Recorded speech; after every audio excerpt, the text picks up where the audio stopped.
Assalamualaikum warahmatullahi wabarakatuh. Alhamdulillah hamdan katsiran tayyiban mubarakan fihi kama yuhibbu rabbuna wa yarda. Asyhadu an la ilaha illallah wahdahu la syarika lah wa asyhadu anna Muhammadan abduhu wa rasuluhu sallallahu ala alihi wa sahbihi wa sallama tasliman mazida amma ba'd. Alhamdulillah, segala puji milik Allah Subhanahu wa taala yang memudahkan kita untuk bisa melanjutkan pembahasan kita di dalam pembahasan yang pertama dari 3 pertanyaan malaikat Munkar dan Nakir, atau 3 pertanyaan di alam kubur, yaitu adalah man rabbuka, man nabiyyuka, ma dinuka. Siapa Tuhanmu, siapa nabimu, dan apa agamamu. Dan nanti ada pertanyaan yang lain, yaitu apa Quran kau.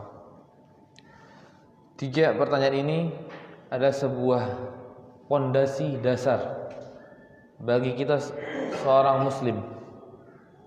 Ketika kita mengaku muslim tetapi kita tidak mengenal Allah Subhanahu wa taala, tidak mengenal Rasulullah sallallahu alaihi wasallam, tidak mengerti dengan agama Islam, maka dipertanyakan keislaman kita. Maka sebuah ungkapan yang sangat indah, yaitu di mana kalaulah seandainya wa idza arafal abd rabbahu haqqal ma'rifah fala yadurruhu law jahala ulumud dunya. Ada sebuah ungkapan yang sangat indah, kalaulah seorang hamba sangat mengetahui tentang Allah Subhanahu wa taala, sebaik-baiknya ilmu, dia mengetahui bagaimana Allah Subhanahu wa taala dari Al-Qur'an dan hadis Nabi sallallahu alaihi wasallam, dari namanya, dari sifatnya, dan juga dari kewajiban yang harus kita tunaikan, maka itu adalah sebuah kebaikan bagi dia walaupun dia tidak mengetahui sedikit pun dari ilmu dunia. Walaupun dia tidak mengetahui sedikit pun dari ilmu dunia. Karena mengetahui Allah Subhanahu wa taala adalah perkara yang sangat penting bagi kita. Maka tidak dikatakan seorang yang berilmu di dalam Islam kalau seandainya dia tidak mengenal Allah Subhanahu wa taala, tidak beriman kepada Allah Subhanahu wa taala. Kita lihat Abu Jahal, Amr bin Hisham, dahulu diberikan sebuah julukan Abu Hakam, atau kita terjemahkan mungkin bapaknya bijaksana. Karena bijaksananya, karena pintarnya Amr bin Hisham ini. Tetapi datang syariat Allah Subhanahu wa taala yang terakhir yang dibawa oleh Nabi Muhammad sallallahu alaihi wasallam, Amr bin Hisham tidak mau ikut, maka berubah yang tadi awalnya dari Abu Hakam jadi berubah jadi Abu Jahal, dan sampai sekarang kita lebih kenal dengan Abu Jahal daripada nama aslinya itu Amr bin Hisham. Walaupun Abu Jahal begitu piawai karena dia ada seorang tokoh di musyrikin Quraisy, tokoh yang sangat disegani, tokoh yang sangat besar, sampai Rasulullah SAW juga pun mendoakan Abu Jahal atau Umar bin Khattab yang masuk Islam. Ya Allah, muliakanlah Islam ini dengan 2 Umar, Umar bin Khattab dan juga Amr bin Hisham. Dan Allah Subhanahu wa taala lebih memilih Umar bin Khattab radhiyallahu anhu yang masuk Islam. Amr bin Hisham orang yang sangat cerdas dan juga sangat cerdas untuk membuat ulah, membuat kerusuhan kepada kaum muslimin yang ada. Walaupun kecerdasan yang begitu hebat yang sudah diakui oleh orang-orang Quraisy, dan bahkan bukan cuma hanya orang Quraisy, orang di luar Quraisy, tapi ketika dia tidak mau taat kepada Allah, Ketika dia tidak mau mengikuti Rasulullah sallallahu alaihi wasallam, maka ilmu dunianya dia tidak bermanfaat di sisi Allah Subhanahu wa taala. Dia tetap dikatakan malah bahkan jadi Abu Jahal, bapaknya kebodohan. Awalnya bapak kebijaksanaan berubah menjadi bapak kebodohan. Kenapa? Karena dia tidak mau taat kepada Allah Subhanahu wa taala. Maka kita sama, kalau seandainya kita tidak mau taat kepada Allah, walaupun kita mengetahui ilmu dunia dengan canggihnya, dengan hebatnya, dengan detailnya, tetapi kita tidak mau beriman kepada Allah, tidak mau mengikuti Allah Subhanahu wa taala, maka ilmu dunia tersebut tidak ada nilainya di sisi Allah Subhanahu wa taala.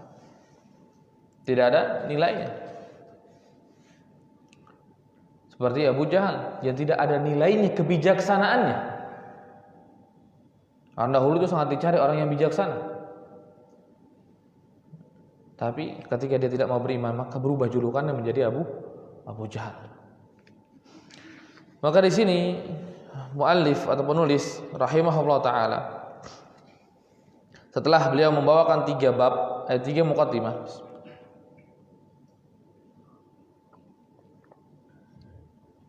dan kemudian beliau melanjutkan, fa idza qila laka mal uthulu thalatha allati yajibu 'alal insani ma'rifatuha faqul ma'rifatul 'abdi rabbahu wa dinahu wa nabiyyahu Muhammadan sallallahu alaihi wasallam. Maka beliau sebelum masuk ke 3 pondasi, sebelum beliau masuk ke 3 pertanyaan malaikat di alam kubur, maka beliau menyebutkan hal itu dengan sebuah pertanyaan. Fa idza qila laka, kalau seandainya engkau ditanya. Kalau seandainya engkau ditanya, apa itu 3 pondasi yang wajib bagi setiap manusia mengetahuinya? 3 pondasi apa yang wajib bagi setiap manusia mengetahui hal tersebut? Tidak boleh enggak tahu. Maka jawablah, yaitu adalah ma'rifatul 'abdi rabbahu wa dinahu wa nabiyyahu Muhammad sallallahu alaihi wasallam. Yaitu 3 pondasi tersebut yang harus diketahui adalah ma'rifah kepada Allah Subhanahu wa taala. Mengetahui Allah Subhanahu wa taala, kemudian mengetahui agama Islam, kemudian yang ketiga adalah mengetahui Nabi Muhammad sallallahu alaihi wasallam. 3 hal ini yang harus dibangun di setiap kaum muslimin, yang harus dimengerti oleh setiap kaum muslimin. Karena kalau kita pun mau berkata dalil untuk menjelaskan 3 hal ini sangat banyak. Bahkan para ulama menyebutkan setiap perintah itu mengandung 3 hal ini. Seperti perintah pertama kepada seluruh manusia, itu adalah surat Al-Baqarah. Yang Allah Subhanahu wa taala berfirman, ya ayyuhan nasu u'budu rabbakumul ladzi khalaqakum. Ini adalah ayat ataupun perintah pertama yang Allah Subhanahu wa taala turunkan kepada seluruh manusia. Wahai sekalian manusia, sembahlah hanya kepada Allah Subhanahu wa taala. Ibadahlah hanya kepada Allah Subhanahu wa taala. Maka disebutkan dari perintah untuk beribadah kepada Allah atau perintah salat ini mengandung 3 unsur ini. Tidak mungkin orang salat kecuali dia telah kenal Allah Subhanahu wa taala. Dia harus tahu siapa yang memerintahkannya. Yang memerintahkan salat, yang memerintahkan ibadah hanya kepada Allah Subhanahu wa taala, yang memerintahkan zakat, harus tahu siapa? Yaitu Allah Subhanahu wa taala. Kemudian yang kedua, yaitu kita juga harus tahu siapa yang menyampaikan perintahnya Allah Subhanahu wa taala. Yang menyampaikan perintah Allah Subhanahu wa taala Rasul kita, Rasul terakhir, Nabi Muhammad sallallahu alaihi wasallam. Dan Nabi Muhammad pun kita harus tahu bagaimana Nabi Muhammad, bagaimana sirahnya, bagaimana sejarahnya, bagaimana kehidupannya sallallahu alaihi wasallam. Dan pun yang ketiga, kita harus tahu bagaimana cara untuk beribadah tersebut. Dan itu kita ketahui dari agama kita, agama Islam. Maka setiap perintah yang ada semuanya itu mengandung 3 unsur ini. 3 unsur ini. Maka kalau seandainya ada orang yang sholat tapi tidak tahu Allah Subhanahu wa ta'ala, enggak tahu Tuhannya Allah Subhanahu wa ta'ala, maka sholatnya diterima? Tidak. Orang sholat tetapi tidak mengetahui tentang Rasul sallallahu alaihi wasallam, enggak tahu ada nabi terakhir Nabi Muhammad sallallahu alaihi wasallam. Dan dia juga sholatnya tidak sah. Karena di setiap perintah itu mengandung 3 unsur ini yang wajib harus dimiliki setiap muslim secara dasarnya. Maka di sini disebutkan al-usul. Al-usul jamak aslun. Aslun itu sebuah pondasi.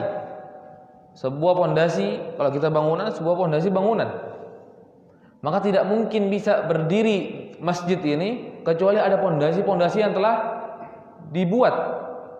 Tidak mungkin bisa bangun masjid ini dengan sekedar tembok dan juga atap tanpa ada pondasi di bawah.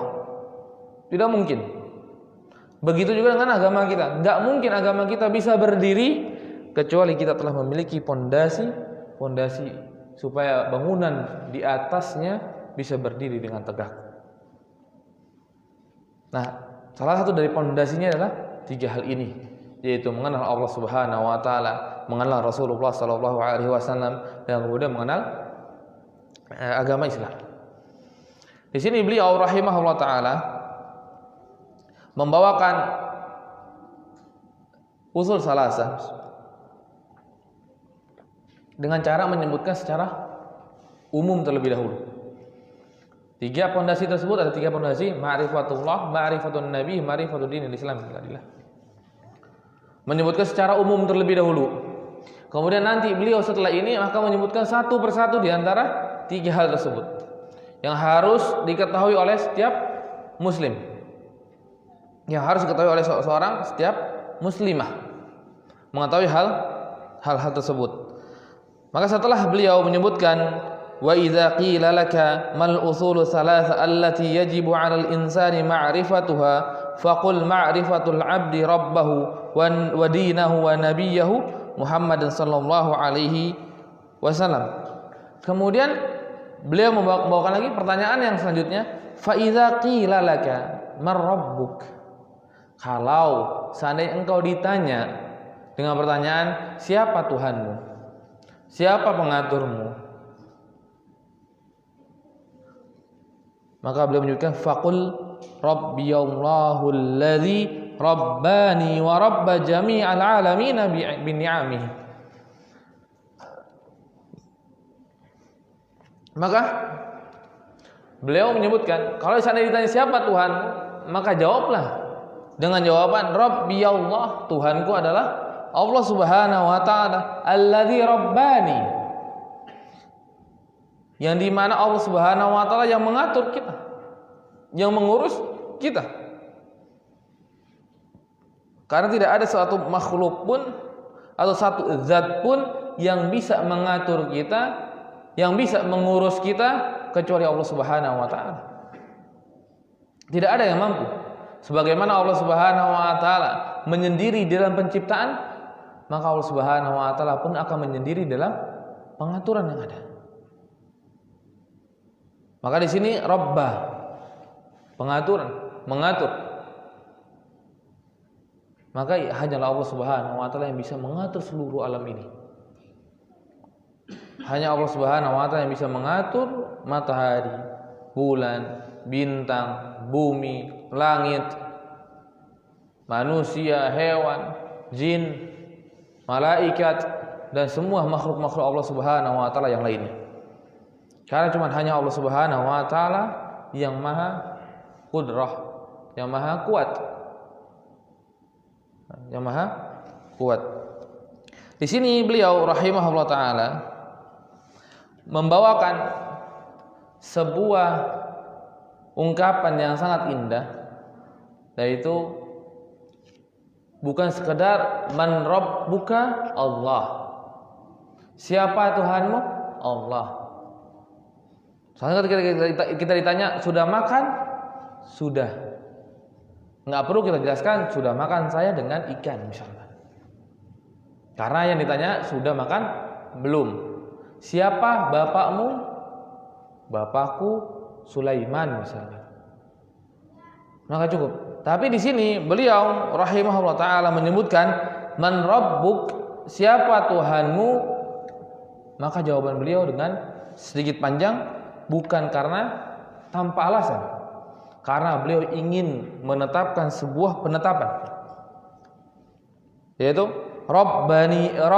Rabbi Allahu alladzi rabbani wa rabba jami'al alamin bi ni'amihi wa huwa ma'budi laisa li ma'budin siwa.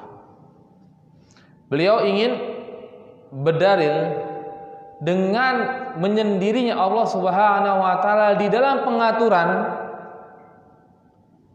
di dalam mengatur makhluk yang ada.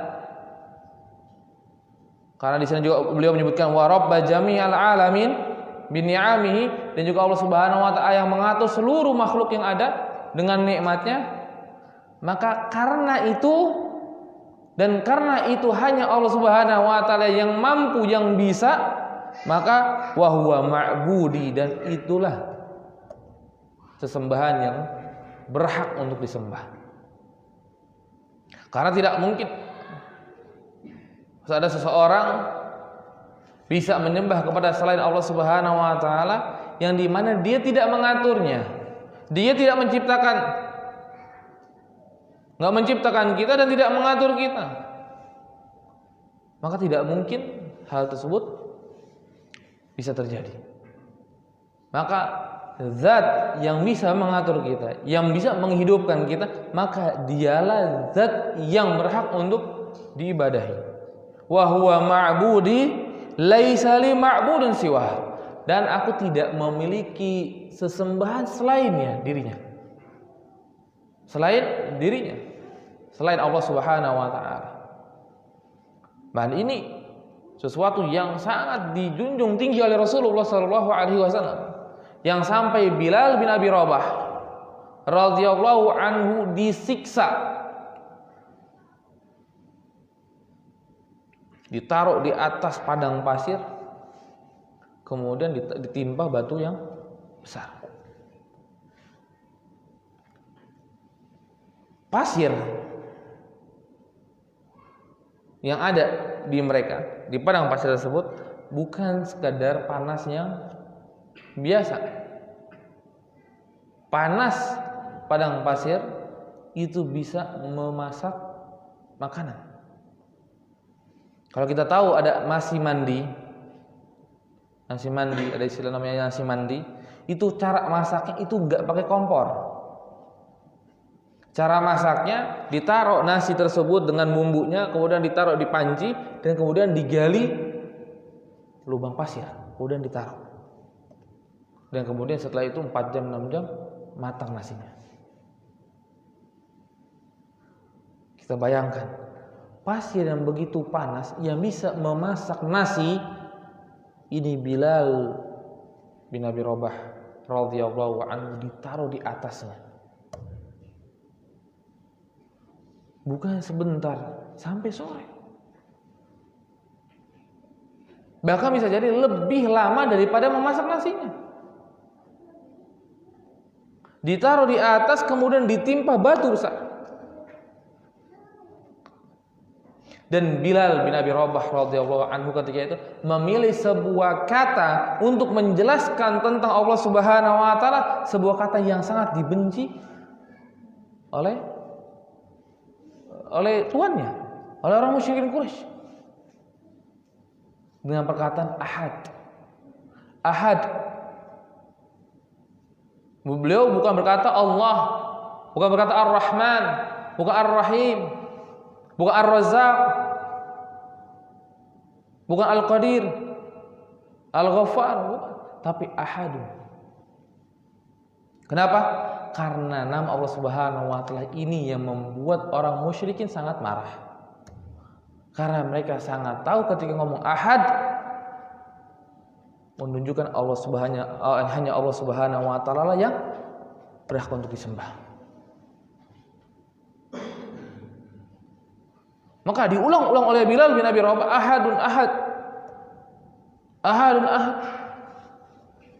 Sebuah perkataan yang malah membuat orang musyrikin ketika itu makin marah. Kenapa mereka makin marah? Karena ini selalu yang diikrarkan oleh Bilal, hanya Allah Subhanahu wa taala yang berhak disembah. Seolah-olah Bilal ingin berkata kepada tuannya dan kepada orang-orang yang menyiksanya bahwa hanya Allah Subhanahu wa taala yang berhak untuk disembah. Engkau siksa aku tidak akan menggoyahkan keimananku. Walaupun engkau siksa saya di atas padang pasir, kemudian engkau timpa batu yang sangat besar, maka hal tersebut tidak bisa menggeserkan keimanan saya kepada Allah Subhanahu wa taala yang satu-satunya menjadi sesembahan yang berhak disembah. Ini Bilal bin Abi Rabah radhiyallahu anhu. Sangat tahu. Dan pun orang-orang musyrikin sangat tahu hal tersebut. Maka sampai Abu Jahal kan, ketika ada terjadi sebuah diskusi Rasulullah SAW dengan Abu Jahal, ataj'alu alihatan ilahan wahida inna hadza la syai'un ujab.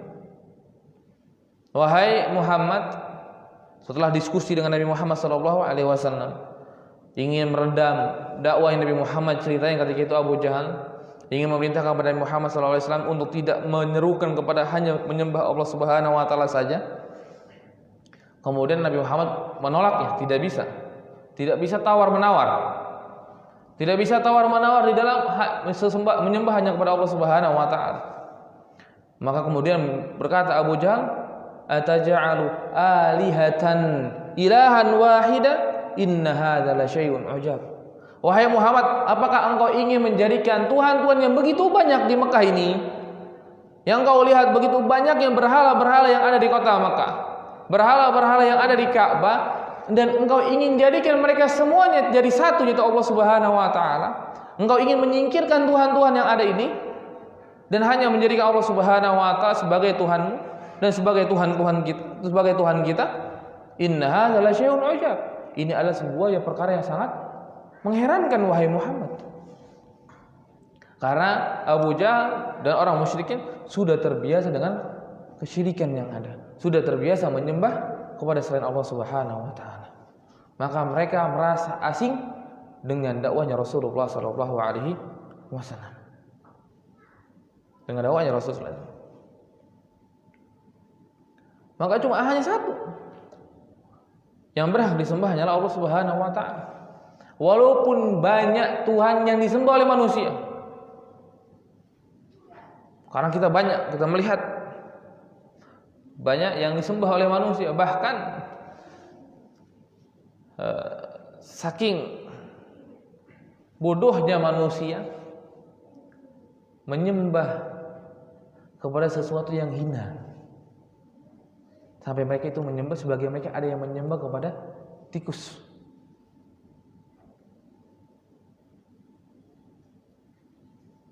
Ketika pertama kali saya mendengar bahwa sebuah agama yang lain, Hindu, itu ada menyembah tikus, saya juga terheran. Masa ada orang yang menyembah tikus? Tapi ketika dicari, di searching, taunya di negara India ada di antara mereka yang menyembah tikus. Ya, saking bodohnya mereka. Apa yang bisa dilakukan oleh tikus? Apa yang bisa dilakukan oleh tikus? Maka walaupun sesembahan begitu banyak, karena kesyirikan begitu banyak, maka semuanya tidak ada satupun yang berhak kita berikan ibadah kepada mereka. Hanyalah kepada Allah Subhanahu wa taala ibadah kita berikan kepadanya.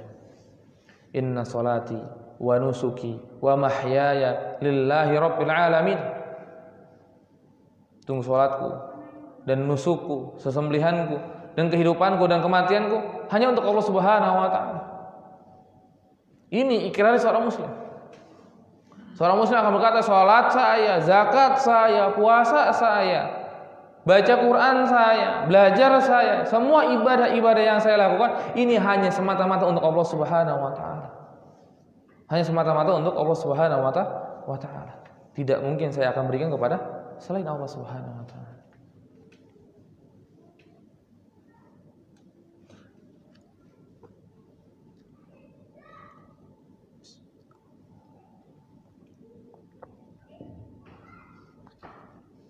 Kemudian beliau berdalil wa dalilu qauluhu ta'ala, dan dalilnya adalah firman Allah Subhanahu wa taala yang kita sudah hafal, yaitu adalah alhamdulillahi rabbil alamin. Sebelum masuk ke sini, beliau di sana menyebutkan wa rabba jami'an wa jami'al alamin bi ni'amihi. Dan Allah Subhanahu wa taala lah Rabb yang mengatur seluruh alam, jami'al alamin bi ni'amihi. Di sini beliau menyebutkan dengan bi ni'amihi, dengan nikmatnya, dengan nikmat Allah Subhanahu wa taala yang banyak. Maka tidak ada satupun orang yang bisa memberikan nikmat kepada seorang makhluk. Tidak ada, kecuali sesuatu yang telah Allah Subhanahu wa taala tetapkan baginya. Maka Allah Subhanahu wa taala menyebutkan wa ma bikum min ni'matin faminallah. Dan tidaklah ada sebuah nikmat bagi kalian kecuali itu datang dari Allah Subhanahu wa taala. Karena yang memiliki nikmat itu hanya Allah. Yang memiliki nikmat itu hanya Allah Subhanahu wa taala.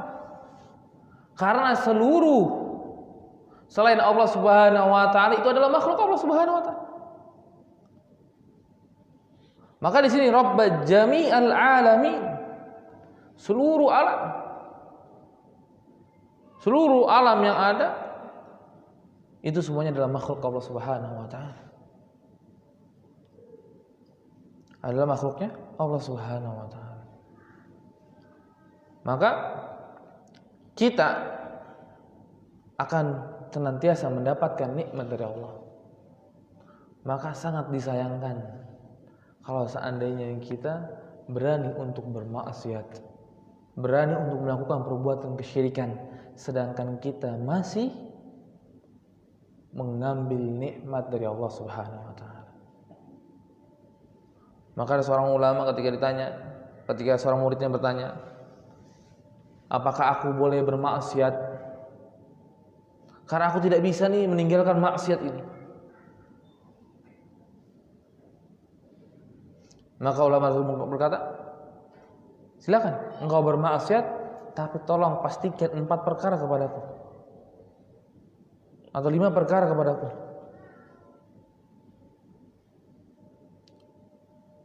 Orang tersebut merasa bahagia, berarti saya bisa maksiat. Berarti syekh ini, ulama ini memperbolehkan saya maksiat. Sudah bahagia dirinya. Kemudian berkatalah syekh tersebut, ketika seandainya engkau ingin bermaksiat, ketika engkau ingin melakukan perbuatan dosa, silakan engkau lakukan perbuatan dosa tersebut selama engkau tidak memakan nikmatnya Allah Subhanahu wa taala, selama engkau tidak memakan rizkinya Allah Subhanahu wa taala. Maka apakah ada satupun makhluk yang di sini mendapatkan rizki selain dari rizkinya Allah Subhanahu wa taala? Maka juga tidak. Tidak ada yang bisa. Karena semua apapun itu adalah rizki dari Allah Subhanahu wa taala. Semua yang kita makan, semua yang kita minum, itu rizki dari Allah Subhanahu wa taala. Maka bagaimana kalau seandainya kita bisa memaksiati Allah, sedangkan kita mendapatkan rizkinya, sedangkan kita mengambil nikmat dari dirinya? Maka enggak pantas bagi kita untuk menyembah kepada selain Allah Subhanahu wa taala. Sebagaimana kita tidak bisa terlepas dari tergantungan diri kita kepada Allah Subhanahu wa taala. Karena tidaklah ada satu manusia ataupun satu makhluk pun yang bisa terlepas dari ketergantungan kepada Allah. Karena semuanya makhluk ini akan bergantung kepada Allah Subhanahu wa taala. Maka doa yang kemarin juga kita telah sebutkan yaitu ya Hayyu ya Qayyum Al-Qayyum. Karena semuanya bergantung kepada Allah Subhanahu wa taala. Bi rahmatika astaghits, dengan rahmatmu aku meminta perlindungan. Aslih li sya'ni kullah, tolong rubahlah urusanku, perbaikilah urusanku. Wala takilni ila nafsi tarfatain, dan janganlah engkau membebani masalah tersebut kepada diriku walaupun hanya sekedar mata. Karena kita tidak mampu, kita tidak bisa memikul sebuah beban kecuali Allah Subhanahu wa taala yang meringankan beban tersebut. Kecuali Allah Subhanahu wa taala yang akan memberikan kepada kita kekuatan. Maka ketika azan, ketika hayya 'alas shalah, hayya 'alal falah, maka kita jawabnya bukan hayya 'alas shalah. Berbeda dengan Allahu akbar, maka kita jawabnya Allahu akbar. Asyhadu an la ilaha illallah, maka kita jawabnya asyhadu an la ilaha illallah.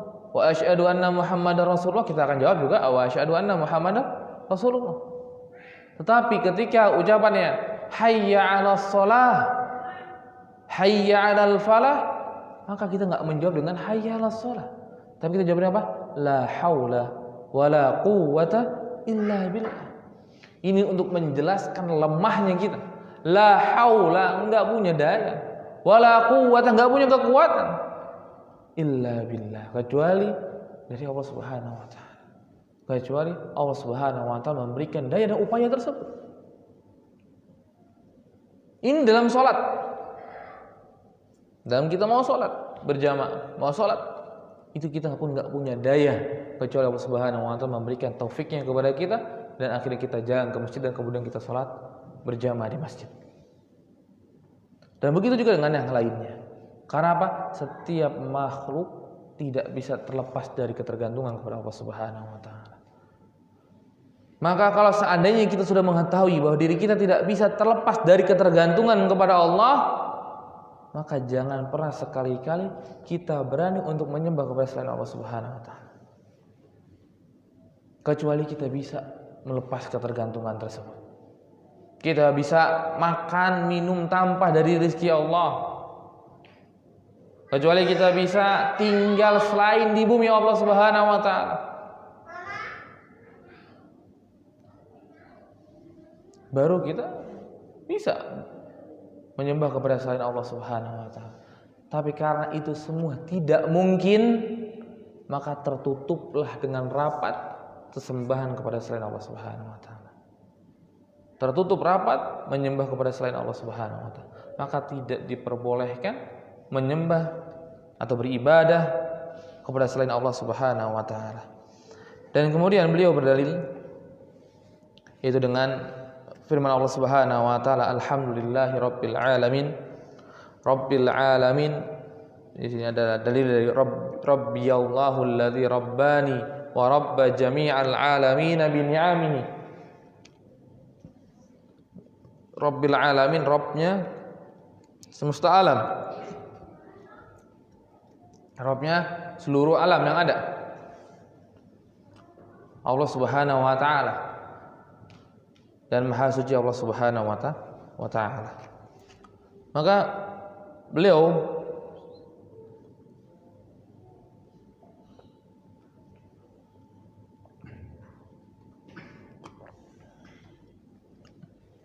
melanjutkan setelah beliau membawakan ayat tersebut, lalu beliau berkata wa kullu ma siwallah alam, dan semua selain Allah Subhanahu wa taala maka dia dikatakan alam atau dikatakan makhluk.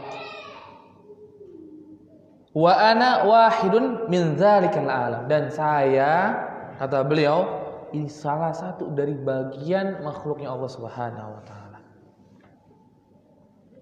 Dan kita semuanya bagian dari makhluknya Allah Subhanahu wa taala. Enggak mungkin kita terjadi hidup begitu saja tanpa dihidupkan oleh Allah Subhanahu wa taala. Yang kemarin sudah kita jelaskan, tidaklah ada seorang yang mampu untuk menciptakan. Karena khalq itu menciptakan sesuatu dari yang tidak ada menjadi ada.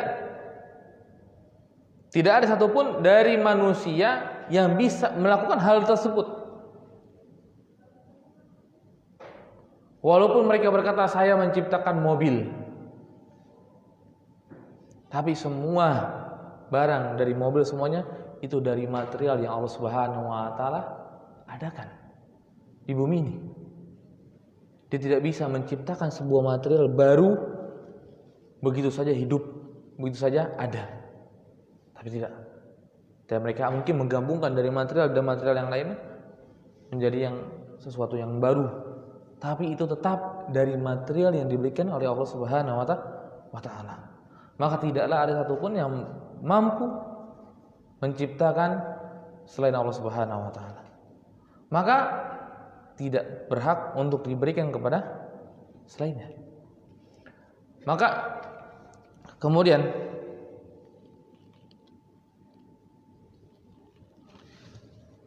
ketika kita tahu bahwa Allah Subhanahu wa taala yang satu-satunya berhak untuk diberikan sesembahan kita, diberikan ibadah kita kepadanya, maka kita harus tahu bagaimana cara kita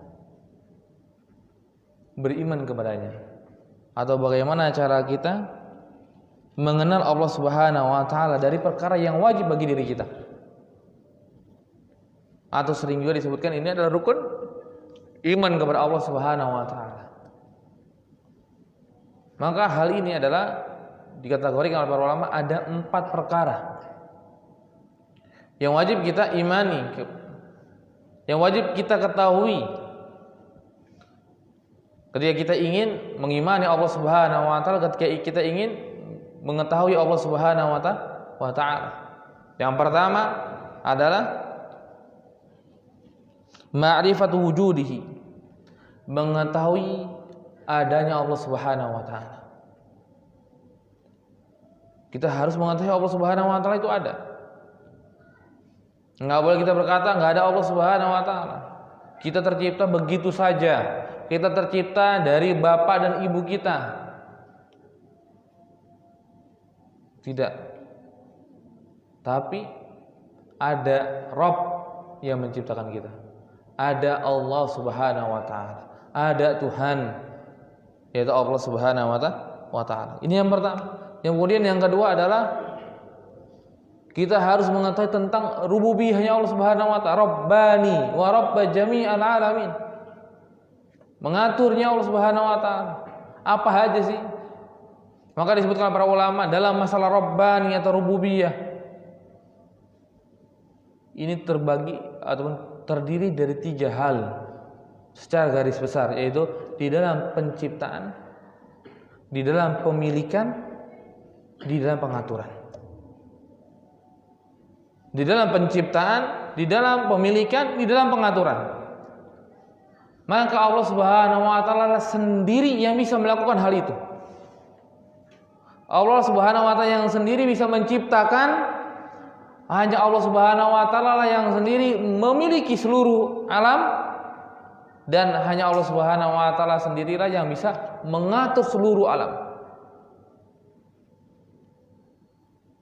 Ini hanyalah Allah Subhanahu wa taala. Maka yang memiliki manfaat, yang memiliki madarat, yang bisa memberikan manfaat, yang bisa memberikan madarat, itulah hanya Allah Subhanahu wa taala. Maka Nabi Ibrahim alaihi salatu wassalam, ketika datang malaikat Jibril alaihi salatu wassalam kepada beliau, dan ketika itu malaikat dan Nabi Ibrahim alaihi salatu wassalam sedang dibakar oleh api. Datang malaikat Jibril ingin memberikan bantuan kepada Nabi Ibrahim. Maka jawaban Nabi Ibrahim, amma ilaika fala wa amma ilallahi na'am. Malaikat Jibril datang kepada Nabi Ibrahim, apakah engkau memiliki hajah? Ahalaika hajah? Apakah kau memiliki hajah kepadaku? Apakah engkau ingin saya bantu? Maka jawaban Nabi Ibrahim alaihissalam, amma ilaika fala. Kalau seandainya kepadamu wahai Jibril enggak butuh. Wa amma ilallahi na'am. Dan kalaulah seandainya kepada Allah, maka saya membutuhkan itu. Maka saya membutuhkan itu. Karena Nabi Ibrahim alaihissalam sangat tahu yang bisa memberikan manfaat hanya Allah Subhanahu wa taala. Kalau seandainya malaikat Jibril ingin membantu Nabi Ibrahim dan Allah tidak berkehendak, maka Nabi Ibrahim tetap akan terbakar. Nabi Ibrahim akan tetap terbakar karena malaikat Jibril tidak bisa memberikan manfaat. Tapi kalau seandainya Allah Subhanahu wa taala yang memberikan manfaat kepada Nabi Ibrahim, maka Nabi Ibrahim membutuhkan hal itu. Karena tidaklah ada satu manusia pun, satu zat pun yang bisa menolak dari manfaat yang Allah Subhanahu wa taala berikan kepada Nabi Ibrahim. Sangat tahu Nabi Ibrahim alaihissalam. Maka baru setelah itu Allah Subhanahu wa taala berkata, "Ya naru kuni bardan wa salaman ala Ibrahim." Wahai api, jadilah engkau dingin dan keselamatan bagi Nabi Ibrahim. Maka berubah api tersebut menjadi hal yang tidak memanaskan, yang sangat tidak membakar Nabi Ibrahim. Bahkan sampai bajunya Nabi Ibrahim tidak terbakar. Karena Nabi Ibrahim merasakan kesejukan di tengah kobaran api yang ada. Karena Allah Subhanahu wa taala telah merubah api tersebut dari yang seharusnya membakar Nabi Ibrahim, tapi dia tidak bisa membakar Nabi Ibrahim karena Allah Subhanahu wa taala berkehendak. Sangat tahu bahwa Allah Subhanahu wa taala yang memiliki hal itu. Maka kita harus yakini bahwa Allah Subhanahu wa taala yang bisa memberikan sebuah manfaat dan mudarat. Karena Allah Subhanahu wa taala sendiri di dalam pemilikan yang ada. Sendiri di dalam pengaturan yang ada. Kita lihat juga seorang dari Bani Israel diceritakan oleh Rasulullah SAW yang telah membunuh 99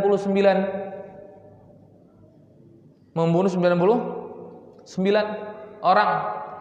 Kemudian dia bertanya kepada ahli ibadah, apakah bagiku ada taubat? Maka jawaban ahli ibadah, tidak ada. Engkau sudah membunuh 99 orang, 99 jiwa. Bagaimana untukmu taubat? Maka karena kesal, dibunuhlah ahli ibadah tersebut. Genaplah membunuh 100 orang. Sudah azan ya? Mungkin kita lanjutkan setelah sholat isya. Wa akhiru da'wana alhamdulillahirabbil alamin. Assalamualaikum warahmatullahi wabarakatuh.